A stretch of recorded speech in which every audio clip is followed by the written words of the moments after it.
પ્રયાગરાજ મહાસંગમમાં ગંગા નદીના પાણીના રિપોર્ટને લઈને મોરારી બાપુ રોષે ભરાયા છે. કચ્છના કોટેશ્વરમાં રામકથામાં મોરારી બાપુનું આકરું નિવેદન. તેમણે કહ્યું કે ગંગાનું પાણી નાહવા માટે યોગ્ય નથી તેવો રિપોર્ટ મેં પેપરમાં વાંચ્યો.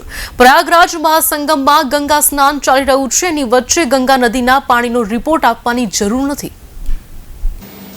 ગંગામાં એવું શું કે એમાં નાયેથી પાપ થાય? આવો પ્રશ્ન કોઈ નથી કરતા જે ગંગામાં નાય. અત્યારે જે રિપોર્ટ આપ્યો ને આપવાની અત્યારે જરૂર નથી.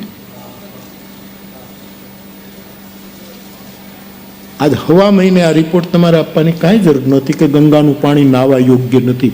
એમાં કેટલાય બુદ્ધ પુરુષોએ ડૂબકી મારી છે, એને તમને શું ખબર પડે કે નાવા જોઈએ? તમારા તો યંત્રો જવાબ આપે છે.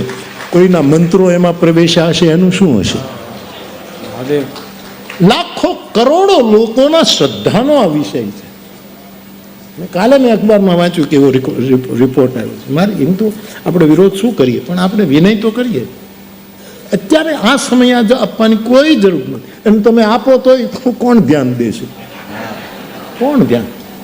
મને શ્રદ્ધાથી કહેવા દો, કેટલા બુદ્ધ પુરુષોએ એમાં ડૂબકી મારી છે.